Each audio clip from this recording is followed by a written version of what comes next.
이제 새로운 한 주를 시작하면서 모든 상황 속에서 함께 하시고 인도하시는 주님과 함께 오늘 찬양대의 찬양처럼 날마다 감사와 기쁨이 넘쳐나는 우리 모든 성도들 되기를 기원합니다. 우리는 지난주일 사도행전 16장 말씀을 통해서 한밤중에 부르는 찬송을 살펴보았습니다. 바울과 신라는 억울한 고난으로 옥에 갇히고 착고에 매였습니다. 그럼에도 불구하고 한밤중에 기도하고 찬송함으로 하나님께 더욱더 가까이 나아갔지요. 그들의 기도와 찬송은 단순히 자신들의 문제 해결을 위한 기도와 찬송이 아니었습니다. 간수와 그의 온 집안이 구원받는 복음의 통로가 되었습니다. 우리의 삶에도 여전히 한밤중과 같은 현실이 있습니다. 앞이 보이지 않고 때로는 이해되지 않고 억울하고 답답한 일들이 있습니다. 그러나 한밤중은 끝이 아니라 하나님이 새로운 역사를 시작하는 시간임을 기억하기를 바랍니다. 그리고 주께 더 가까이 나아가십시오. 한밤중에도 하나님은 여전히 우리를 위해 일하십니다.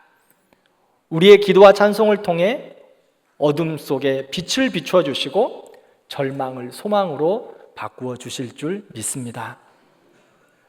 오늘 본문 17장은 사도 바울이 데살로니가와 베레아에서 있었던 일을 보여줍니다.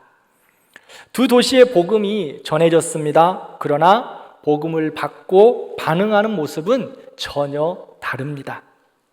오늘 말씀을 통해 우리가 하나님의 말씀 앞에서 어떤 자세를 가져야 하고 그리고 그 말씀 앞에서 어떻게 반응해야 하는지 살펴보면서 함께 은혜가 되기를 바랍니다. 바울과 신라는 이제 빌립보를 떠나서 데살로니가로 갔습니다.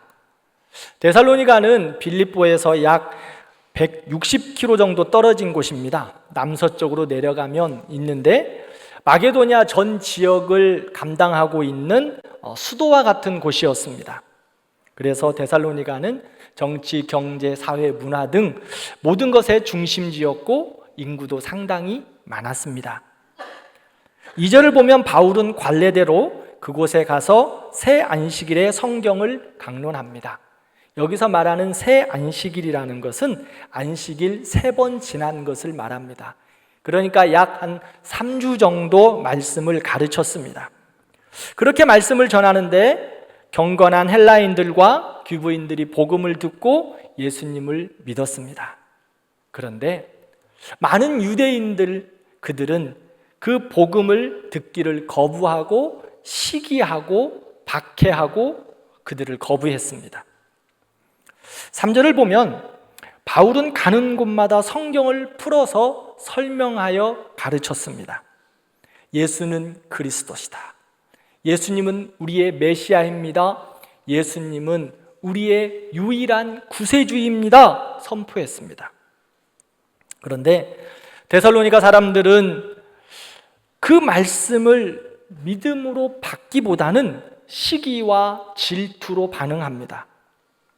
마음을 열어 복음을 듣기보다 이제까지 가지고 있었던 자기들의 전통적인 신앙과 종교적인 전통, 기득권을 가지고 그것을 복음을 거부하고 있는 겁니다.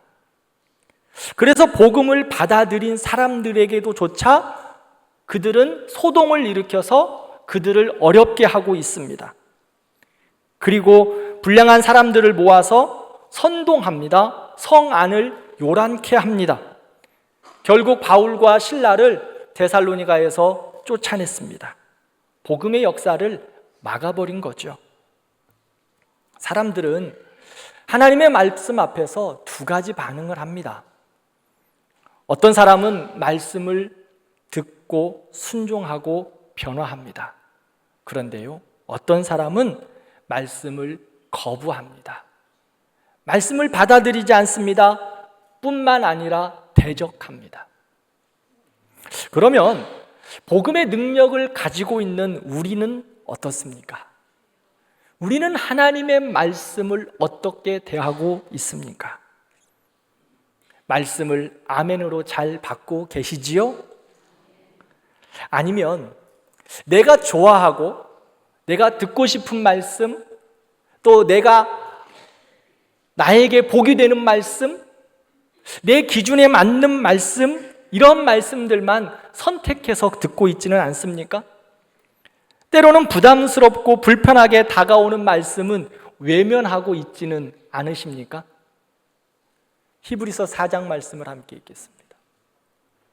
하나님의 말씀은 살아있고 활력이 있어 좌우의 날선 어떤 검보다도 예리하여 홍과 영과 및 관절과 골수를 찔러 쪼개기까지 하며 또 마음의 생각과 뜻을 판단하나니. 아멘.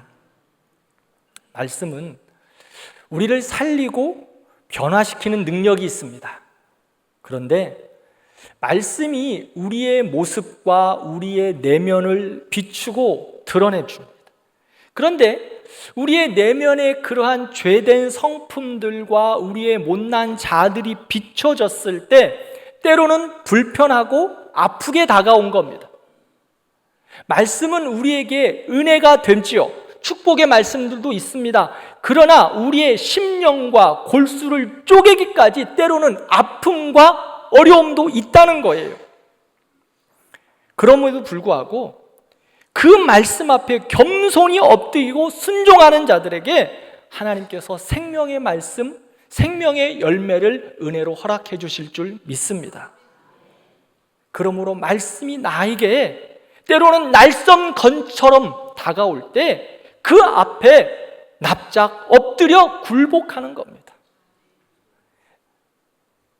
나의 모습 속에, 나의 죄된 성품 속에 찔림이 있는 말씀이 다가오면 더욱더 아멘으로 받고 순종하는 거예요. 그렇다면 우리가 말씀을 아멘으로 받고 순종하지 못하는 이유가 무엇일까요? 그것은 우리가 말씀에 대한 지식이 부족해서가 아닙니다. 교만하기 때문이라고 성경은 말합니다. 교만한 거예요. 그래서 날선 검과 같은 말씀이 나의 심령을 찌를 때 그것을 회개의 기회로 삼지 않고 순종하기보다 오히려 방어하고 거부하고 말씀을 비판하고 판단합니다. 이 말씀은 요즘 시대에 맞지 않다라고 거부하는 거예요. 그리고 때로는 말씀을 전하는 설교자들을 비난하고 정죄하기까지 합니다. 교만은 말씀을 거부합니다. 자기의 생각과 자기의 기준과 자기의 뜻으로 교만으로 가득 차서 말씀이 날선 검처럼 우리에게 다가올 때 그 아픔 때문에 거절하고 거부합니다. 그러나 겸손한 자들은 어떤 말씀이 나에게 다가온다 할지라도 그 말씀을 은혜로 받아들입니다. 야고보서 4장 6절 말씀을 보면 하나님은 교만한 자를 대적하시되 겸손한 자에게 은혜를 주신다 말씀합니다. 그러므로 우리는 언제나 하나님의 말씀 앞에 겸손한 자세로, 겸손한 마음으로 가감없이 그 말씀을 받아야 합니다. 말씀은 생명의 씨앗과 같습니다. 그래서 교만한 심령은요, 아무리 말씀의 씨앗이 떨어져도 열매 맺지 못하는 딱딱한 돌밭과 같습니다. 또한 구원의 은혜와 능력까지도 잃어버리는 가시밭과 같습니다. 그러나 겸손한 마음은 옥토와 같아서 말씀의 씨앗이 떨어질 때 풍성한 열매를 맺습니다. 사랑하는 성도 여러분, 우리의 신앙을 돌아보아야 합니다. 혹시 나는 말씀을 들으면서 마음의 불편함과 거부감을 가지고 있는 돌짝과 같은 심령은 아닌가? 그리고 내 생각과 맞지 않는다고, 내 기준에 맞지 않는다고, 나에게 찔리는 말씀이라고 그 말씀을 밀어내고 있는 가시밭과 같은 심령은 아닌가 돌아봐야 합니다. 말씀을 거부하고 밀어내는 자들, 하나님의 은혜가 임하지 않습니다. 말씀의 능력도 그들에게 나타나지 않습니다. 결국 그들은 스스로 은혜의 문을 닫고 어둠 속에 머무를 수밖에 없습니다. 그러므로 우리는 데살로니가 사람들처럼 말씀을 거부하는 자리에 서지 말고 겸손히 하나님의 말씀 앞에 무릎 꿇는 믿음을 가져야 합니다. 우리 안에 그런 교만이 있다면 다 내려놓아야 합니다. 말씀 앞에 깨 부셔야 합니다. 우리 삶에는 여러 일들과 사건들이 계속돼서 일어납니다. 그런데 이 모든 것들을 만날 때 여러분들은 가장 우선시하는 것이 무엇입니까? 우리의 삶과 우리의 신앙을 이끌어가는 것이 우리에게는 무엇이 있습니까? 어떤 사람은 자신의 경험과 지식을 가장 중요하게 여기며 그것으로 다 생각하고 판단하고 자기의 삶을 인도해 갑니다. 어떤 사람은 자신의 지식과 감정을 앞세우기도 합니다. 그런데요, 그러한 모든 것들이 온전함을 이루던가요? 최상의 결과를 만들어내시던가요? 열차를 보면 그 열차를 끌고 가는 차가 있습니다. 어떤 차죠? 가장 앞에 있는 기관차가 그 많은 객차들을 끌고 갑니다. 그런데 앞에 서 있는 기관차가 잘못된 길로 가면 어떻게 될까요? 따라오는 모든 객차들은 탈선하게 됩니다. 하나님의 사람들은 우리의 삶의 가장 우선순위, 우리의 삶의 주어, 우리의 삶의 주인, 이 모든 것을 이끌어가는 최고의 앞에 세워둘 것이 무엇인가 하면 말씀이라는 거예요. 인생의 열차 가운데 말씀의 기관차를 가장 앞에 두고 그 말씀의 기관차가 이끌어가는 대로 따라가는 겁니다. 내 생각과 고집, 자존심을 말씀보다 앞세우지 말고, 내 감정을 말씀보다 앞세우지 말고, 내 모든 것들을 말씀보다 앞세우지 말고 말씀의 기관차 앞에 내 생각도 붙이고 말씀의 기관차 앞에 나의 감정도 그 뒤에 붙이고 말씀의 기관차 앞에 나의 경험도 붙여놓고, 그래서 말씀의 기관차가 이끄는 대로 나의 경험도 따라가고 나의 생각도 따라가고 나의 지식도 따라가고 우리 가정도 따라가고 말씀의 기관차를 가장 앞에 두고 따라가는 우리가 되기를 축복합니다. 그래야 은혜이고 그것이 축복입니다. 그림 한번 보겠습니다. 말씀의 기관차를 한번 만들어 봤어요. 우리 성도님들, 말씀의 기관차를 우리 성도들에게 삶 속에 가장 앞서오기를 진심으로 축원합니다. 말씀의 기관차가 있는 사람과 말씀의 기관차가 없는 사람, 삶의 모습이 달라요. 신앙의 모습도 다릅니다. 말씀의 기관차가 없는 인생, 상황과 감정, 세상의 가치가 앞서가기 때문에 늘 흔들리고 불안합니다. 상황이 어려워지면 쉽게 낙심하고 마음이 상하면 곧 원망과 불평에 빠집니다. 그러나 말씀의 기관차를 앞세우고 사는 사람, 어떤 상황 속에서도 방향을 잃지 않습니다. 힘들어도 끝까지 따라가는 겁니다. 말씀의 기관차를 붙들고 끝까지 믿음으로 나아가는 우리 성도들 되기를 바랍니다. 데살로니가 사람들은요, 말씀을 거부했어요. 그 결과 그들의 삶은 소동과 혼란으로 가득합니다. 그러나 말씀을 기관차 삼아 살아가는 사람들은 비록 고난이 있어도 진리 되신 말씀이 자유케 함을 알기에 세상이 감당할 수 없는 사람이 되었다, 성경은 말합니다. 오늘 우리의 인생을 무엇이 끌고 가기를 원하십니까? 혹시 세상의 가치와 욕심이 내 기관차가 되어서 나를 이끌고 가고 있지 않습니까? 그렇다면 그 길은 결국 막다른 길에 도달할 겁니다. 이제는 우리의 기관차를 말씀의 기관차로 완전히 바꾸어야 합니다. 하나님의 말씀을 인생의 가장 앞에 두십시오. 우리의 가정에 말씀의 기관차를 가장 앞세우시기를 바랍니다. 우리의 직장에서도, 우리의 사업에서도 말씀의 기관차를 가장 앞세우시기를 바랍니다. 우리의 교회도 말씀의 기관차를 가장 앞세우고 나아갈 때 우리의 가정과 사업과 교회가 하나님의 은혜 안에 든든히 세워갈 줄 믿습니다. 두 번째로 살펴볼 것은 말씀을 간절히 사모하는 자들입니다. 10절 이하를 보면 바울과 실라는 데살로니가를 떠나서 이제 베르야로 갔습니다. 베르야는 데살로니가에서 남쪽으로 약 80km 정도 떨어져 있는 조금 작은 도시였습니다. 그런데 그곳에 사는 사람들은 너그럽다, 말씀을 사모하는 심령으로 받았다라고 말하고 있습니다. 11절 말씀을 보면 베레아 사람들이 말씀을 대하는 태도를 아주 자세하게 설명하고 있습니다. 11절 말씀을 함께 읽겠습니다. 베레아에 있는 사람들은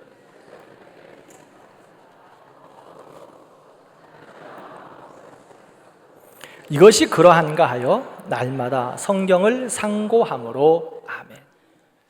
베레아 사람들이 성경을 대하는 태도가 무엇이었습니까? 첫째는 말씀을 간절한 마음으로 받았어요. 그들은 복음을 듣고 단순히 지식으로만 받아들인 것이 아니라 사모하는 마음, 목마른 심령으로 말씀을 자기의 것으로 받았어요. 그 말씀을 들을 때마다 이 말씀은 하나님이 주시는 나에게 귀한 말씀이구나, 이게 하나님의 뜻이구나 하고 간절한 마음으로 말씀을 받아들였어요. 우리는 사도행전 10장에서 백부장 고넬료를 살펴보았습니다. 그는 이방인이었지만 하나님을 경외하며 항상 기도했던 사람이었습니다. 그가 베드로를 자기 집으로 초청했을 때 고넬료는 이렇게 고백합니다. 이제 우리는 주께서 당신에게 명하신 모든 말씀을 듣고자 하여 다 하나님 앞에 있나이다. 고넬료는 단순히 호기심으로 말씀을 듣고자 한 것이 아니었습니다. 그는 하나님의 말씀이 생명이기에 사모하는 심령, 간절한 심령, 열린 마음으로 주의 말씀을 기다리고 받았습니다. 베드로에게 말씀을 듣는 것이 하나님 앞에 있나이다 라고 고백하는 거예요. 말씀을 간절함으로 받고 사모하는 심령에 있는 그 모습을 베드로가 말씀을 전할 때 하나님 앞에 있는 것이다. 말씀을 듣고 말씀 앞에 서 있는 우리는요, 늘 하나님 앞에 서 있는 것입니다. 그런 마음으로 고넬료는 말씀 앞에 나아갔어요. 그래서 어떻게 되었습니까? 말씀을 전하는 베드로가 아직 말씀을 마치기도 전에 그 자리에 성령이 충만히 임했고 고넬료와 그의 가족이 모든 자들이 구원을 받았어요. 말씀을 들을 때에 사모하는 심정, 간절한 마음으로 하나님 앞에 서는 것과 같은 그러한 자세로 말씀 앞에 나아갔을 때 하나님께서 고넬료에게 성령의 충만함을 부으시고 그의 가정을 구원하셨어요. 고넬료는 은혜의 그릇으로 준비되었습니다. 하나님 아버지 앞에 은혜의 그릇, 말씀의 그릇을 준비했다는 거예요. 사랑하는 성도 여러분, 오늘 우리도 이런 고넬료와 같이 말씀 앞에 서는 자들 되기를 바랍니다. 예배를 드릴 때마다, 그리고 말씀 앞에 앉을 때마다 고넬료와 같이 베레아 성도들처럼 간절한 마음, 사모하는 심령으로 서야 말씀을 은혜로 받게 됩니다. 그 안에 성령의 역사하심과 성령의 충만하심과 은혜의 충만함을 보게 될 것입니다. 우리가 살아가는 이 세상 속에서 사람들은 자신이 중요하다고 생각하는 것, 소중히 여기는 것을 얻기 위해서 간절하게 열정을 쏟습니다. 사진 한 장 보여주시죠. 이게 무슨 사진인지 혹시 아시겠습니까? 이 사진은 모 휴대폰이 출시되는 날 휴대폰을 먼저 사귀고 싶은 그 열정을 가지고 하루 전부터 밤을 새서 기다리고 있는 모습들입니다. 그 본을 받는 것이 그들에게 너무나 중요하기에 밤을 새워가면서 간절하게 기다리고 있어요. 우리는 어떻습니까? 우리의 하나님은 우리의 왕 되십니다. 온 세계 만물을 창조하신 창조주이십니다. 온 우주 만물에 가득하신 분입니다. 그분은 우리의 주인이십니다. 우리는 예수님이 가장 좋습니다. 그러시죠? 그러면 우리가 하나님 앞에 나아가는 모습은 어떨까요? 예배를 사모하고 말씀을 사모하며 이렇게 폰을 기다리는 사람처럼 간절한 심령으로 우리가 예배를 사모하며 말씀을 사모하며 기다리고 계십니까? 아니면 헐레벌떡 와서 습관처럼 형식적으로 예배를 드리고 있지는 않습니까? 세상 사람들도 자기에게 소중하다고 여기는 것에는 밤을 새워 줄을 섭니다. 그곳에 시간을 기꺼이 투자합니다. 그렇다면 우리의 영혼의 양식이요 생명과 구원이 되니 구원의 길이 되는 하나님의 말씀을 대하는 태도, 그 모습은 우리에게 어떠해야 할까요? 다윗은 이렇게 말하고 있습니다. 사슴이 시냇물을 찾기에 갈급함 같이 내 영혼이 주를 찾기에 갈급하나이다. 목마른 사슴이 시냇물을 찾아 헤매이는 그 갈급함처럼, 간절함처럼 말씀을 대하고 예배드리는 축복이 우리에게 있기를 기도합니다.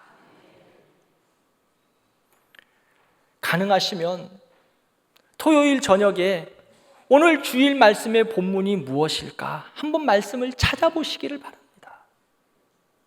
주보는 금요일 날 오후에 홈페이지에 다 올라옵니다. 그리고 성경 말씀을 지금 사도행전 16장, 17장, 18장 계속 진행되어져 갈 겁니다. 여러분들이 주일의 말씀을 기다리는 그 은혜의 그릇을 준비하는 만큼 하나님께서 여러분들의 은혜의 그릇을 채워주실 겁니다. 내 은혜의 그릇이 간장종지와 같은 모습이라면 하나님께서 아무리 하늘 문을 열으시고 폭포수처럼 쏟아부어 주셔도 우리가 은혜 받을 만한 그릇이 간장종지이면 간장종지밖에 받지 못해요. 다 흘러 넘쳐서 다른 사람들에게 가는 거예요. 그런데 내 은혜의 그릇을 준비하는 게 세숫대야와 같다. 그러면 하나님이 부어주실 때 그만큼 받는 거예요. 여러분들이 예배 가운데, 말씀 가운데 어떤 은혜를 받고 싶으십니까? 저는 우리 성도들이 간장종지와 같은 은혜의 삶을 살기를 원하지 않습니다. 하늘문을 열고 예배 가운데 부어주시는 충만한 은혜, 정말 누구에게도 비교할 수 없는 은혜의 충만함이 우리 성도들에게 가득하기를 축원합니다. 그런데요, 목사는 이렇게 기도하고 이렇게 간절함으로 여러분들에게 말하는데 여러분들의 그릇이 간장종지와 같으면 부어주셔도 간장종지와 같은 거예요. 주일 예배를 사모하며 달려나오시기를 바랍니다. 혹시 오해 없기를 바랍니다. 오늘 늦게 오신 분들, 오늘 또 목사님 나들으라고 하는 소린가? 저는 제가 우리 교회와 처음 왔을 때도 말했지만 누구를 향하여서 빗대어서 설교하지 않습니다. 저는 그렇게 유치한 목사가 아닙니다. 여러분들 저를 그렇게 유치하게 만들지 마세요. 한 주간 이 말씀을 준비하면서 오늘 예배를 말씀을 이야기해야 되는데 히브리서 4장 말씀을 보면서 하나님, 우리 성도들에게 이 말씀이 필요하면 전달하게 해주세요. 그런데요, 참 목사가 좀 제가 부족해가지고 이런 날섬검과 같은 좀 성도들이 마음에 좀 부담이 될 것 같은 말씀들을 잘 이야기하지 못해요. 갈수록 더 그러는 것 같아요. 그런데 오늘은 좀 해야 될 것 같아요. 들어오기 전부터 1부 예배 때도 그렇고 2부 예배 때도 그렇고 들어오기 전부터 마음에 정말 하나님 이것을 내가 이야기해야 되나. 그런데 오해 없이 듣기를 바랍니다. 여러분들의 은혜의 그릇을 위하여 제가 말씀을 드려요. 여러분, 가능하시면 예배 시간에 빨리 오세요. 토요일 날 저녁에 말씀 준비하시고 말씀도 읽으시고 그리고 예배 시간에 최소한 20-30분 전에 오셔서 성도들과 교제도 하시고 그리고 말씀도 펴보시고 다시 오늘 말씀에 어떤 본문인가 읽어보시고 그리고 찬양 시작하면 기쁨과 감사로 하나님 앞에 찬양하시기를 바랍니다. 은혜의 그릇을 준비하는 거예요. 저도 기도하면서 설교 준비, 예배 준비 잘해야 하죠. 여러분들도 예배의 준비를 잘 하시기를 바랍니다. 기도하고 간절함으로 말씀을 사모하고 예배를 사모하시기를 바랍니다. 시편 107편 9절 말씀을 함께 읽겠습니다. 그가 사모하는 영혼에게 만족을 주시며 줄인 영혼에게 좋은 것으로 채워주심이로다. 아멘. 열린 마음과 준비된 심령, 간절한 마음으로 예배를 사모하고 말씀을 기다릴 때 사모하는 영혼에게 좋은 것으로 주실 겁니다. 만족하게 해주실 것입니다. 하나님은 하늘문을 열으시고 폭포수와 같은 은혜를 쏟아부어 주실 준비가 되어 계세요. 그리고 예배 가운데 쏟아부어 주십니다. 사랑하는 성도 여러분, 우리가 사모하는 영혼, 줄인 영혼으로 갈급한 심령으로 하나님 앞에 예배하고 말씀을 대함으로 하나님이 부어주시는 은혜가 여러분들의 것이 되기를 축원합니다. 두 번째로는 날마다 말씀을 상고했다라고 말합니다. 베레아 사람들은 말씀을 단순히 귀로 듣는 것만 끝나지 않았습니다. 이 말씀이 그러한가 하여 날마다 성경을 묵상했다라고 성경은 말합니다. 말씀을 듣고 불신이나 비판이 아니라 말씀을 더 깊이 알고 확실히 믿고 싶어서 말씀을 묵상하고 연구했습니다. 그래서 말씀을 삶의 기준으로 삼고 말씀을 따라 살고 싶었기 때문에 말씀을 늘 펴고 읽고 듣고 또 보고 확인했습니다. 우리의 신앙이 흔들리는 이유는 하나님의 말씀을 듣지 않고 읽지 않기 때문입니다. 주일에 한 번 듣는 것으로 만족하고 그 말씀조차 곧 흘려버리는 삶의 모습 때문에 우리의 신앙이 자라지 않아요. 많은 성도들이 믿음이 성숙하기를 원합니다. 나의 신앙이 자라기를 다 원하세요. 그러면 시편 1편에 복 있는 사람, 믿음에 성숙한 사람들을 말씀하고 있는데 그 사람은 어떤 사람이냐? 오직 여호와의 율법을 즐거워하여 그의 율법을 주야로 묵상하는 자다라고 말씀합니다. 그게 바로 복 있는 사람이에요. 은혜 받는 사람이에요. 믿음이 성숙한 사람이에요. 주의 말씀을 즐거워하고 주의 말씀을 묵상하는 거예요. 그러면 하나님께서 어떤 은혜를 주시느냐? 시냇가에 심은 나무가 철을 따라 풍성한 열매를 맺게 하신다 말씀합니다. 말씀을 상고하고 말씀 앞에 살아갈 때 하나님께서 영혼의 풍성함과 함께 삶의 인도하심과 열매도 풍성하게 맺게 하십니다. 일주일에 한 번 예배 드리는 것으로 나는 신앙생활 다 했다, 다 이루었다 만족하지 말기를 바랍니다. 그리고 예배 이후에 영적인 채널을 다 닫아버리시는 그러한 신앙생활이 아니었으면 좋겠어요. 은혜는 하나님께서 선물로 부어주시지만 너희가 전심으로 나를 찾고 찾으면 내가 만날 것이다 말씀하셨거든요. 주일 예배 가운데 성령으로 충만하게 채워졌으면 내일부터 다시 영적 채널을 그리고 영적인 안테나를 주께 고정하는 겁니다. 그러기 위해서 말씀을 읽는 거예요. 사단은 자기가 때가 가까운 줄 알고 믿는 사람들이 믿음으로 살아가는 것을 가만두지 않습니다. 그러므로 우리는 그것을 이겨내갈 방법은 무엇이냐? 영적인 채널을 주께 맞추는 거예요. 주파수를 맞추는 거예요. 우리의 영적인 안테나를 주께 늘 고정해야 돼요. 그것은 다른 방법이 없어요. 말씀 앞에 서는 겁니다. 주님을 찾아야 돼요. 말씀을 짓고 읽고 묵상하며 지켜 행하도록 몸부림치셔야 합니다. 그 말씀이 나에게 생명이 되도록 몸부림치셔야 해요. 가만히 있으면 안 돼요. 우리 교회는 365일 성경 통독하고 있습니다. 어느덧 신약 성경에 다 왔습니다. 오늘은 마태복음 몇 장? 28장입니다. 잘 읽고 계시죠?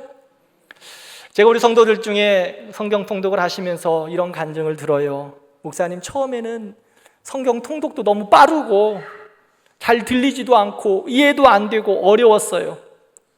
그런데 따라 읽다 보니 이제는 들려요. 어느 순간 그 말씀이 내 눈에 들어와요. 또 어떤 분은 이렇게 말씀하세요. 그 말씀이 내 마음속에서 목사님 막 요동쳐요. 심장이 울렁울렁거리는 것처럼 말씀이 막 내 마음속에서 막 쿵쾅쿵쾅거려요. 경험하지 못한 말씀의 능력을 경험하고 있어요. 말씀을 읽고 듣고 묵상하면서 우리도 모르는 사이에 믿음의 토양이 말씀으로 다져지는 거예요. 말씀으로 새로워졌어요. 그래서 말씀으로 성숙해지니 주의 말씀이 보여지고 들려지고 깨달아지는 거예요. 이스라엘 백성들이 광야에서 날마다 만나를 먹지 않으면 죽었어요. 우리도 광야와 같은 삶을 살아갑니다. 매일매일 양식을 먹어야 돼요. 만나를 먹어야 됩니다. 만나는 매일 내려주시는 은혜였기에 이스라엘 백성들이 하루라도 먹지 않으면 굶주렸어요. 우리의 영혼도 날마다 하나님의 말씀을 먹지 않으면 굶주립니다. 그러므로 날마다 말씀을 붙잡고 사는 우리들이 되기를 바랍니다. 말씀을 붙잡는 사람, 영혼이 살고 믿음이 자라고 환경에 흔들리지 않는 견고한 믿음으로 세워질 줄 믿습니다. 성경을 읽는 거, 듣는 거, 묵상하는 거, 우리에게 짐이 아니라 그것은 생명의 양식입니다. 무거운 짐이 아니라 우리의 영혼을 살리는 은혜의 통로입니다. 말씀을 맺겠습니다. 오늘 본문은 두 도시를 살펴보았어요. 데살로니가, 베레아. 같은 복음이 전해졌지만 반응은 달랐습니다. 데살로니가 사람들은 시기와 질투로 말씀을 거부했습니다. 교만했습니다. 그래서 은혜의 통로를 막아버렸어요. 그러나 베레아 사람들은 간절한 마음, 사모하는 마음으로 말씀을 받고 날마다 성경을 상고했어요. 그러기에 하나님이 부어주시는 은혜가 그들에게 충만하고 축복이 넘쳤습니다. 하나님의 말씀은 오늘 또 우리에게 선포됩니다. 말씀 앞에 서고 있는, 예배 앞에 드리고 있는 우리의 자세와 반응은 무엇입니까? 사랑하는 성도 여러분, 말씀으로 하나님 앞에 사모하는 심령으로 그릇을 잘 준비해가는 우리 성도들 되기를 축원합니다.